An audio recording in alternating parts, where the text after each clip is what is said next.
Welcome to the start of another restoration series.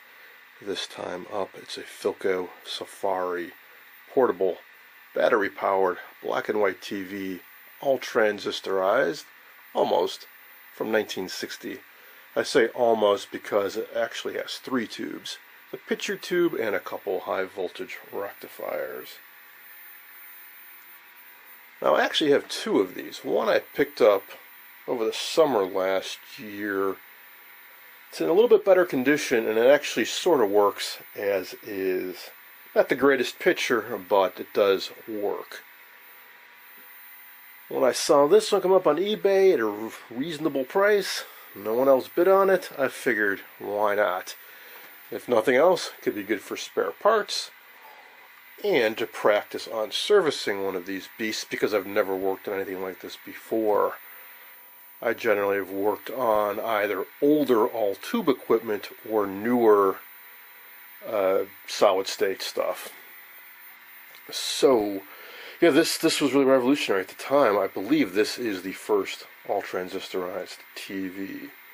The Sony also came out with one around the same time, but I think Philco beat them to the punch. Now, when I got this, in the unboxing video, I powered it up. And what I got is what you see here. A raster, and sound, and reception, but only sound, no video. So it seems to me like a pretty good candidate for restoration. Now the way this works is a small 2-inch picture tube that shines upwards, and then there's a partial mirror here at 45 degrees, goes up, hits that, goes back to a curved mirror, and then comes out the front magnified. So I went ahead and downloaded the service info from the Early Television Foundation. So the SAMs don't have the original Philco, but I think the SAMs will do just fine. Right off the bat, we've got disassembly instructions, which is great. I know how to get it to this state, but they go a little bit further and tell you how to take off this top and get out the picture tube. And then as far as the sides go, I figure I'll just start taking out all these 1/4-inch screws and get at the circuit boards. As you can imagine, it's a fairly compact assembly. So, picture tube down the middle, power supply kind of down in here. Can run on either batteries, which should fit up in here. I believe it was one 6-volt lead-acid rechargeable battery would go in here. Otherwise, it's a power transformer. And a filter cap back in there. And then we've got a circuit board here, a circuit board here, and a little board up here. There's schematic, all germanium PNP transistors. The Philco was a pioneer in semiconductors, and I believe they made all their own transistors for this. Certainly a number of them have internal part numbers. So hopefully if I need to replace any, I can find something equivalent. PNP germanium transistors aren't exactly common. Don't know if they're made anymore. Well, I also went ahead and went right to the failure chuck chart, and I can go right down this list, and bam, right here. No pick, has sound, has raster. That's what we got. X6 or V3. Which makes sense. X6 is the video output transistor right there, and V3 would be the picture tube. So in other words, this drives the picture tube. Now, how do we know it's not something further up the chain? Well, because this uses intercarrier sound, so both the sound and video share a common IF and go through here, and then the sound is picked off right here. So everything from here we know is working because we have good sound. So it's got to be something here. Or it could be a loose connection, I suppose, or resistor's gone open, I suppose. Could just be have to wiggle the connection socket on the CRT. Don't know. Now, the CRT is bad. I doubt I can find a replacement. Unless somebody out there's got a Safari they've scrapped out. I don't recall ever seeing a 2EP4 come up for sale. And if it's a transistor, I already looked. It is a Philco part number. I googled it. I did get one dubious hit that cross-references to an NTE 102, which I can get. Allied Electronics and others have them. Not cheap, but I can get one. I say dubious because under that NTE 102 they listed like 100 transistors. And I imagine this was somewhat specialized, so I don't know that just any transistor is going to work optimally, but if it's close enough, better than nothing, that's for sure. Now, how do I go about checking this stuff? Well, I'm going to have to do a little disassembly here and try to find it. And at least I also have a parts locator here, so.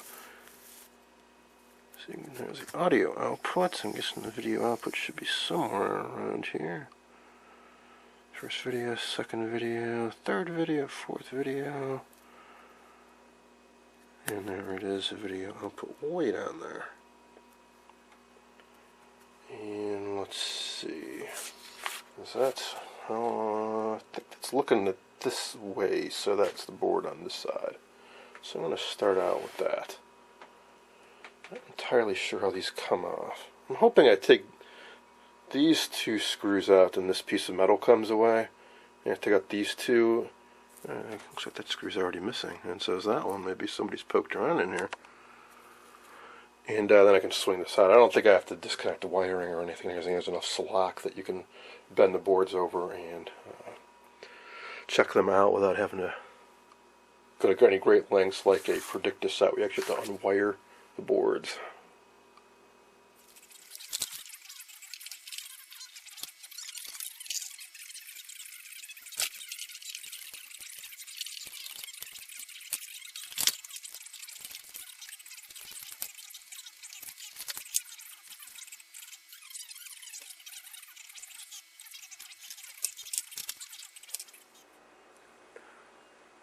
Okay, I got all the screws out. I hope I can flip this down without having to disconnect anything.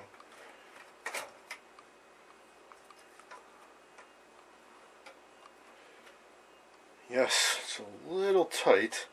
Might want to maybe disconnect this while I'm working on the board. But otherwise, yeah, it seems like I'll be able to work on this rather easily.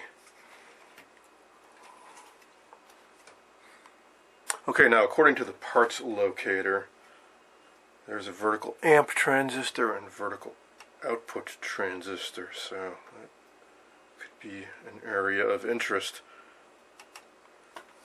And I can see there's date codes on those transistors.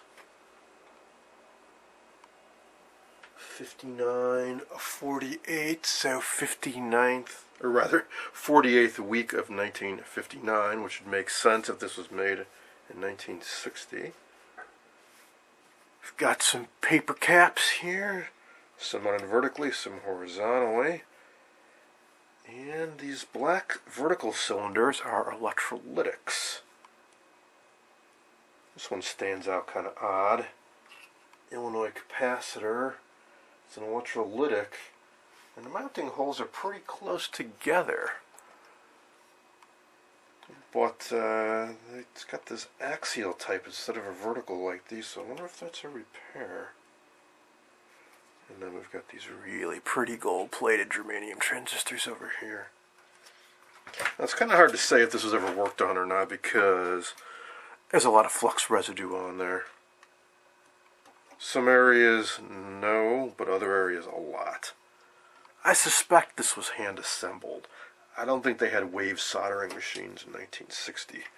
Circuit boards started being used commonly, I think, around 55, 56.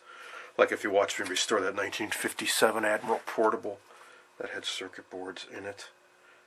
So it certainly wasn't a brand new technology, but it's still fairly new. Yeah, so I can't say for sure if any repairs were ever done on this or not. But certainly I want to check out that transistor. See if it's good or not.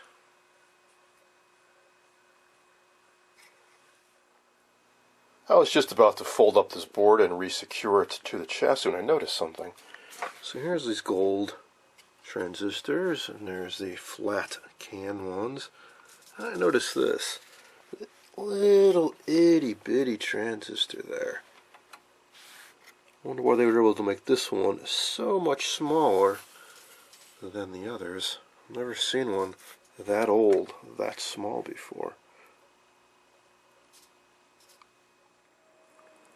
So that board we just looked at was the IF amplifiers, audio and video detectors, and amplifiers. On the other side, we've got the horizontal circuitry and high voltage generator. So under this cover here, which says caution to determine presence of high voltage discharge, anode lead to high voltage cage only. This is the high voltage cage. Flip this up and we see a couple of tubes. The tubes I had mentioned earlier. These are the high voltage rectifiers. And a couple high voltage capacitors in there as well. Those are the voltage doubler that supplies around 7,000 volts to the CRT. So the 5642 tubes. Now these days they could have used a high voltage silicon diode such as this, which is good to about 15,000 volts. But back then just couldn't do it with these early germanium and silicon diodes, so they used those. Now if one of those was to go out, I could replace it with a diode like that, or I just happen to have some new old stock ones. A while back, tube supplier ERSC, I think they are, I was having a $1 blowout sale, and they were selling these for just $1, so I figured I might as well pick up a few.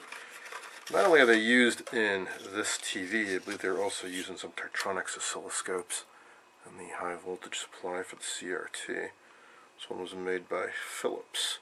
So filament and cathode on this end, and plate on that. Alright, so now let's take a look at this board.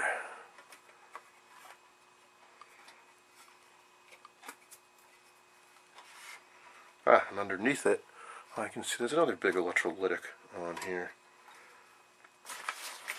Referring back to the schematic, I believe this does. It's a little hard to see because Sam split it up over 2 sheets. But on the AC power supply, down here, 2000 microfarad filter choke, and then a 2000 microfarad just got cut off on the side of the paper there. So that's the other one. And it is the same deal, General Electric alumolytic capacitor. So maybe those are the originals after all, but they sure are jammed in there pretty tight. So here's an early germanium power transistor. No doubt that drives a flyback. Got some coils potted up in wax, more of those black electrolytics, and a few more of those pretty gold-plated germanium transistors. And some adjustments here. I'm not sure what those are for. I imagine making adjustments for the linearity and horizontal oscillator free running frequency. And there's a little board up here. This is vertical output. Another germanium power transistor, vertical output transformer, more electrolytics, and a couple controls. Maybe that's for height and linearity. This board looks like this one is soldered to the chassis. There's a stake coming out of the board here. It's bent over and soldered right to the chassis. I don't see any screws holding it in.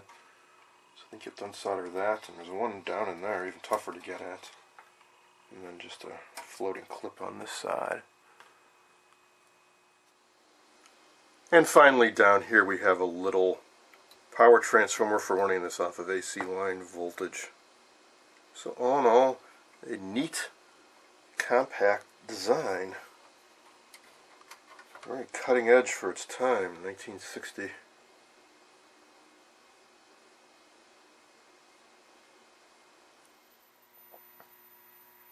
I noticed that there are cutouts around the transistors, particularly the video outputs, so I decided to temporarily reassemble it and apply power to it, and I can check voltages, which I indicated right on schematic here.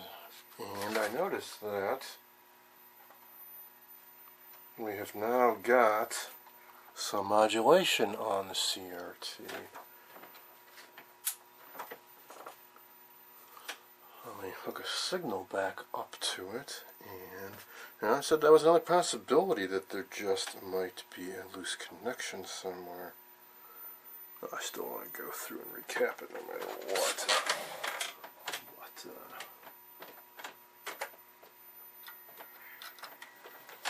That looks promising. Zoom in a bit for you guys. Let's see.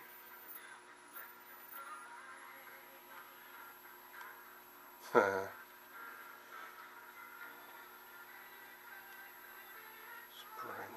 Let's figure out which control. Almost. About that. So, I don't suppose we'll ever know what the problem actually was.